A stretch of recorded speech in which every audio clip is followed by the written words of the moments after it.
Hola, bueno, el objetivo de esta parte de la clase es empezar a discutir el método de máxima verosimilitud, que es una forma, yo no creo que exista tal cosa como el método de máxima verosimilitud, sino que posiblemente lo que existe es el principio de máxima verosimilitud, del cual se deducen, me parece que muchos métodos. Entonces, vamos a empezar a indagar algunas cosas. Posiblemente hayan visto algo en la licenciatura, me gustaría más que nada reflejar conceptos y fijar alguna notación. Entonces, perdón, los slides están en inglés, no tuve tiempo de traducirlos, así que sabrán disculpar. Es casi todo matemática, así que mucha diferencia no va a haber. Quizás el punto más complicado, misteriosamente, de entender lo que hace una función de verosimilitud es entender lo que hace una función de densidad. No piensen que esta que está acá es una variable aleatoria, eh, es la función de densidad, perdón, de una variable aleatoria que se llama z, ¿está bien? Para poner un nombre. Y que esto que está acá son las realizaciones de esa variable aleatoria, ¿no? Y esta es la función de densidad. Bueno, acá le puse f de x, así que esto vamos a tachar. Vamos a poner f de z. ¿Ok? Entonces, supongamos que yo elijo dos puntos, el punto 2 y el punto 6, que son puntos del soporte de esta variable aleatoria. Entonces, la intuición que tienen que desarrollar, que espero que hayan desarrollado en un curso básico, es ¿qué significa esto? ¿Está bien? ¿Y qué significa esto que está acá, ¿no? Primera cosa, fíjense que si esta es una variable aleatoria continua, la probabilidad de que salga 2 es igual a la probabilidad de que salga 6. ¿Cuánto vale? Se los pregunto. Bueno, acuérdense que para una variable aleatoria continua, la probabilidad de que surja cualquier valor del soporte es 0. O sea que en definitiva, esta altura que está acá, no habla de la probabilidad de que ocurra 2 ni de la probabilidad de que ocurra 6, porque esas dos probabilidades son 0. Entonces, lo que pasa con la función de densidad es que lamentablemente lo que mide es densidad. O sea, en cierto sentido aproxima cuál es la probabilidad de que ocurran valores cercanos a 2 y cercanos a 6. ¿Está bien? Es una especie de índice que dice, mira, cerca de 2 es más probable que ocurran valores que cerca de 6, ¿está bien? En donde justamente si cerca lo llevamos a infinitamente cerca, la respuesta es 0, ¿está bien? Entonces, acuérdense la siguiente cosa, que intuitivamente la función de densidad habla de probabilidades, pero formalmente no. O sea, acuérdense que la forma de calcular probabilidades con una función de densidad es integrando. Por ejemplo, esto que está acá es la probabilidad de que ocurran valores menores o iguales que 2. ¿Está bien? O, por ejemplo, en este intervalo, la probabilidad de que ocurran valores en ese intervalo es el área debajo de la curva en este intervalo. ¿Está bien? Entonces, cuidado con eso, la función de densidad lo que hace para un valor en particular es dar una especie de índice de cuán más probable es que ocurran valores cerca de un valor que cerca de otro. Pero esto es una intuición, ¿está bien? Es importante entender eso, que formalmente las probabilidades solo computan, perdón, las densidades solo computan probabilidades no triviales cuando yo tomo las integrales, ¿está bien? Entonces eso es muy importante. Densidad intuitivamente mide probabilidad de que haya valores cerca de un valor en particular. Es muy importante eso. ¿Ok? Muy bien. Vamos a algunos conceptos. Vamos a algunos conceptos básicos. Acá lo que tenemos que hacer, lamentablemente, es fijar un montón de notación. Supongamos que yo tengo una variable aleatoria que se llama z, ¿está bien? Y que tiene una función de densidad, ¿no? Z minúscula denota los valores que puede tomar la variable aleatoria, y θ sub 0 es el verdadero valor de los parámetros, ¿no? En donde θ sub 0 es un vector de RK. Entonces, lo que estamos diciendo es que esta función de densidad es miembro de una familia paramétrica indizada por X, ¿no? Por ejemplo, si Z fuese normal, ¿está bien? Con media mu y varianza sigma cuadrado 0, entonces acá θ 0 es el vector mu 0 sigma cuadrado 0, ¿está bien? Entonces, en este sentido estamos diciendo que z tiene distribución normal y que la distribución específica de z va a depender de qué valores elijamos para mu y para sigma cuadrado. ¿Está bien? A eso nos referimos con que la función de densidad en términos genéricos es miembro de una familia paramétrica indizada por el vector θ. ¿Está bien? Y z tilde lo que indica es una colección de réplicas de esa variable aleatoria que constituyen una muestra. Y cada una de ellas obviamente se distribuye como la población, o sea, z, ¿no? O sea, esto lamentablemente, ya lo hemos discutido varias veces, pero esto que está acá es la población o la variable poblacional, y esto que está acá es la muestra, entendida como réplica. La función de verosimilitud para esta variable aleatoria z es una función que va de RK en R y que analíticamente es idéntica a la función de densidad, pero están los roles cambiados. ¿Está bien? Están los roles cambiados. Lo que es parámetro en la función de densidad es variable en la función de verosimilitud y viceversa. ¿Está bien? Entonces, en la función de densidad, los parámetros se toman como dados y lo que varía son los valores del soporte. Y en la función de verosimilitud, los roles están invertidos. ¿Está bien?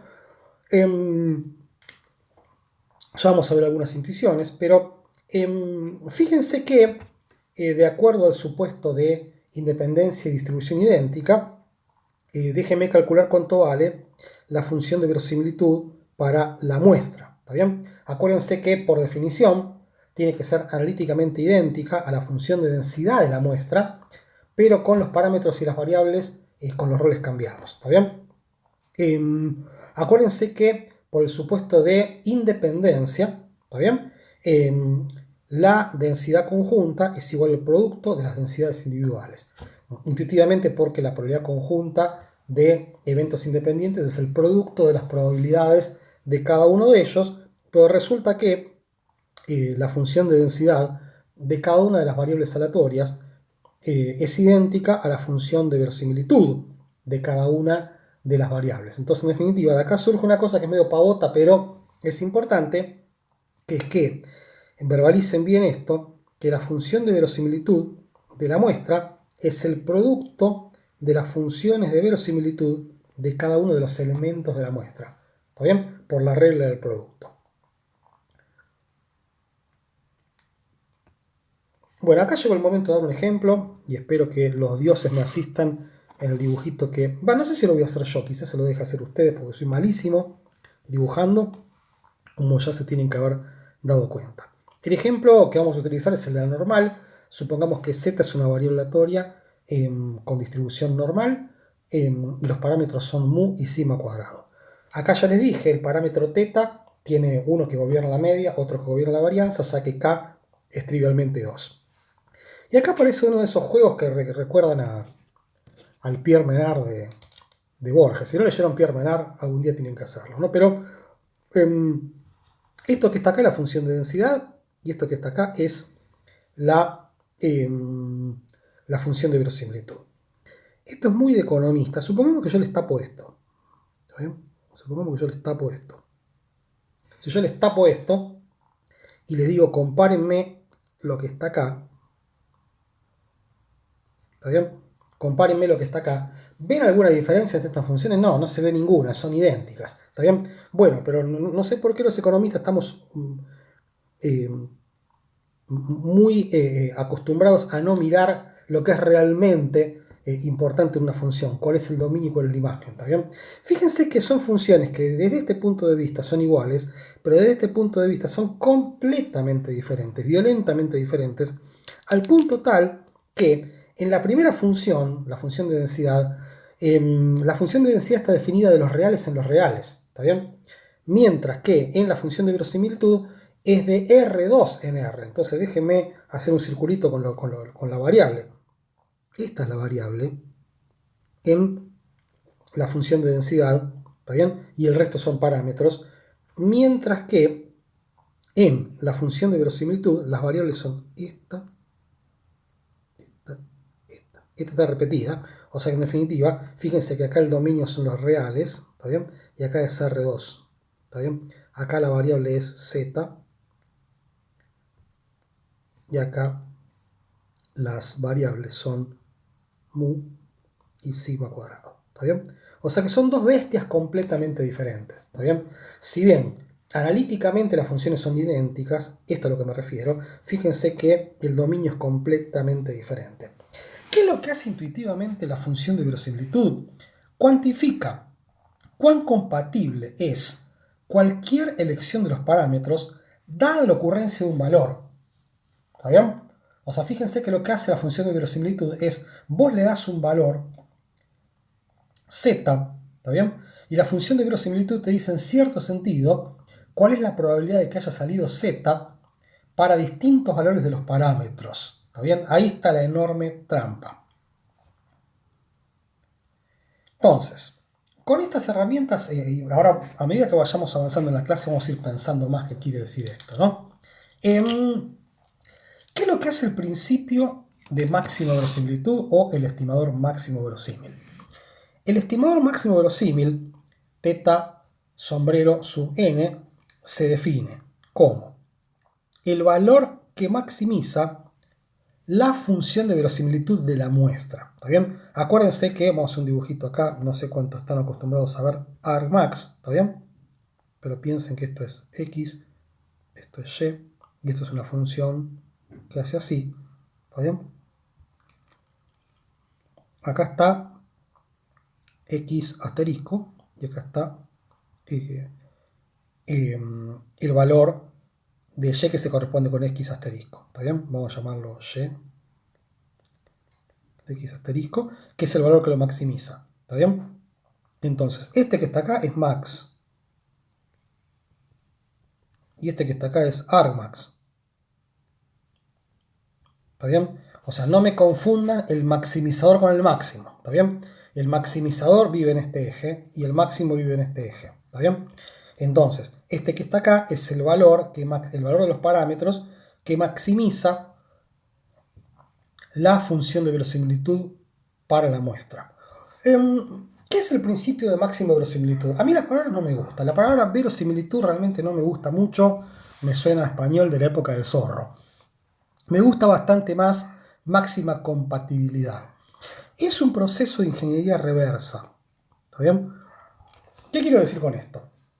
Si yo tuviese que generar números aleatorios de una distribución, lo primero que debería hacer es elegir los parámetros de esa distribución y después generar realizaciones.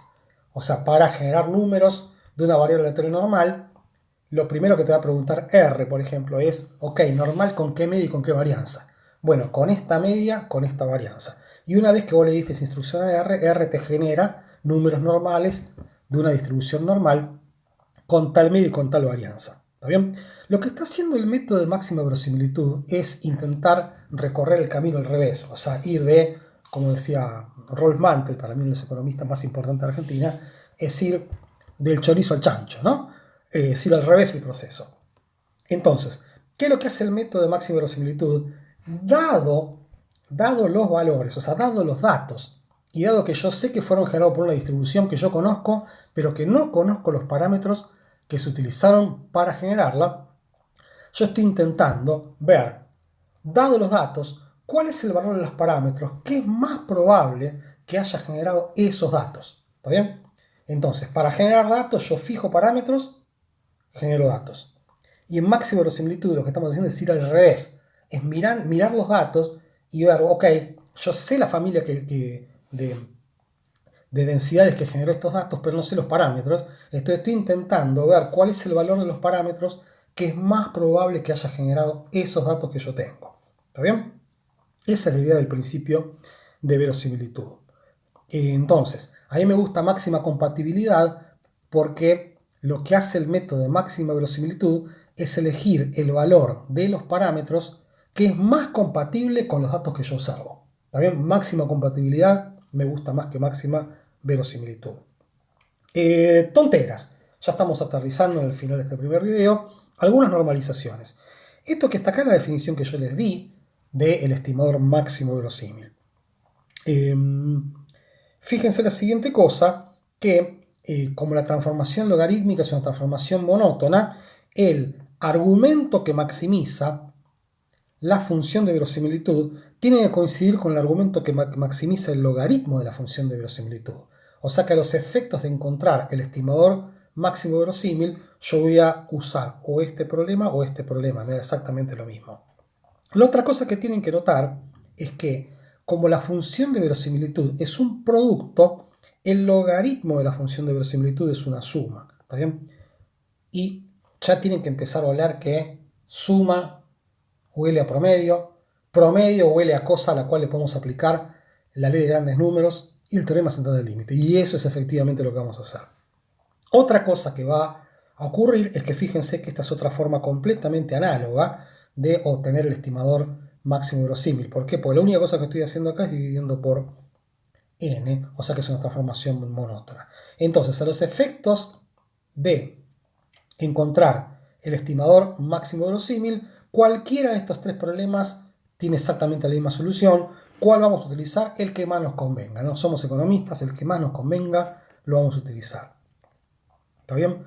El caso discreto. El caso discreto es mucho más fácil de lo que estuvimos discutiendo porque no hay esta tensión que hay con las variables aleatorias continuas, ¿no?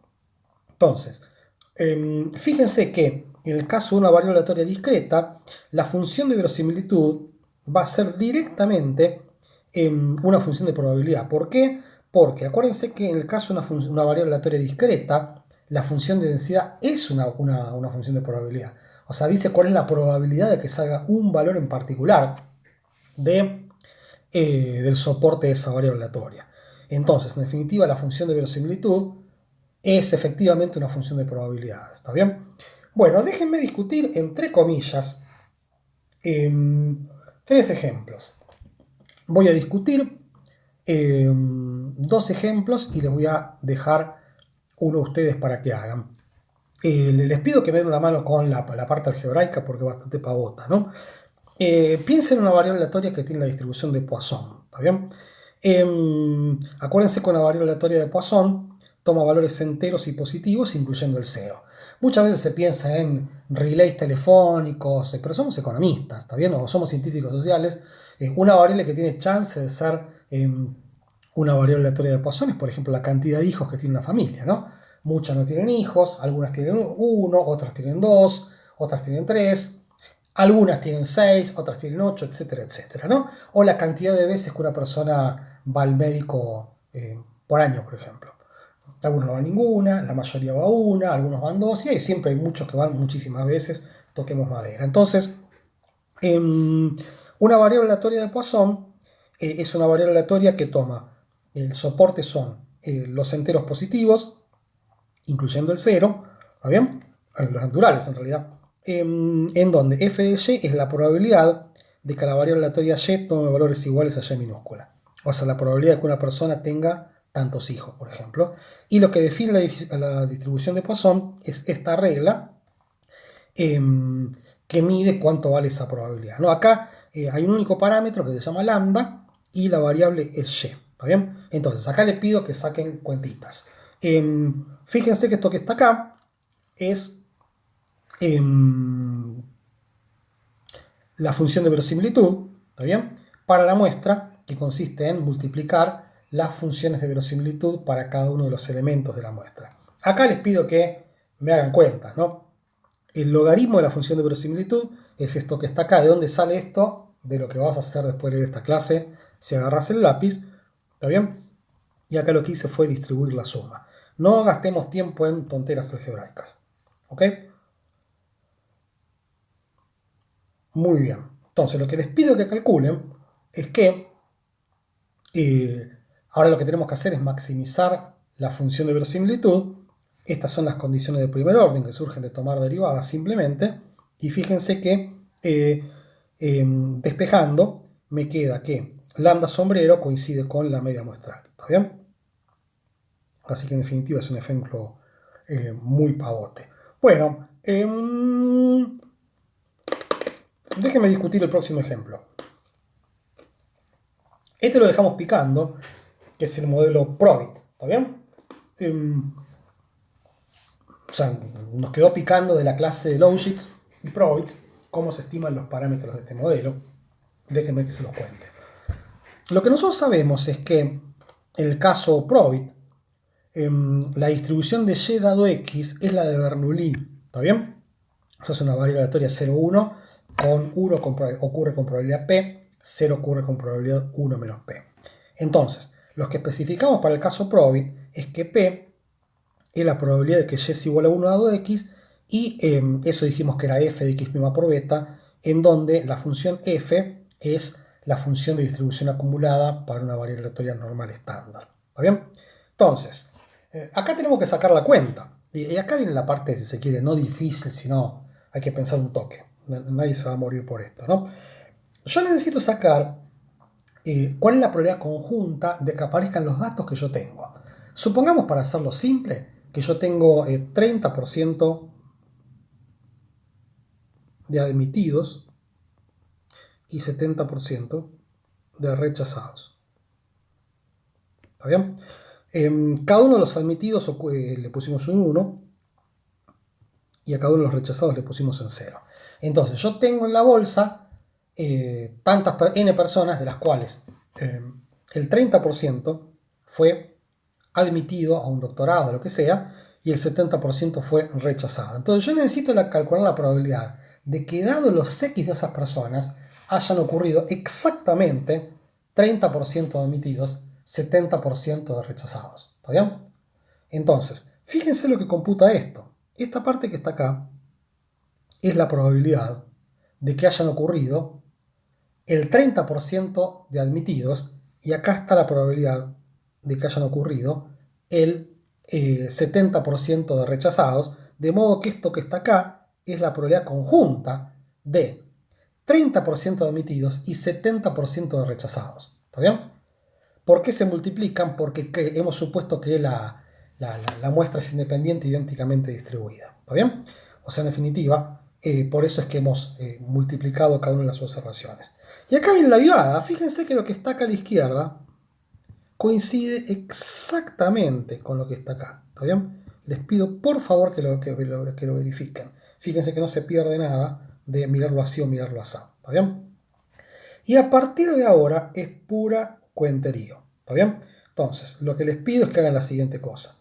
Que en el producto anterior tomen logaritmos, ¿está bien? Y reemplacen p por lo que dijimos que p valía. ¿Está bien?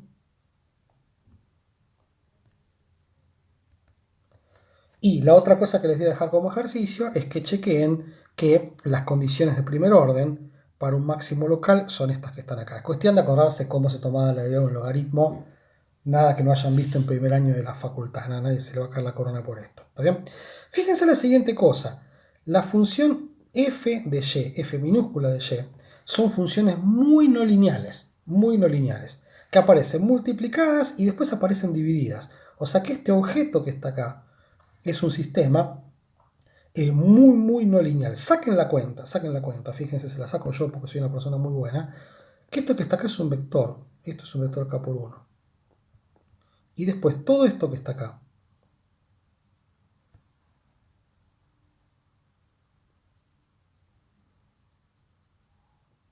es un escalar. ¿Está bien?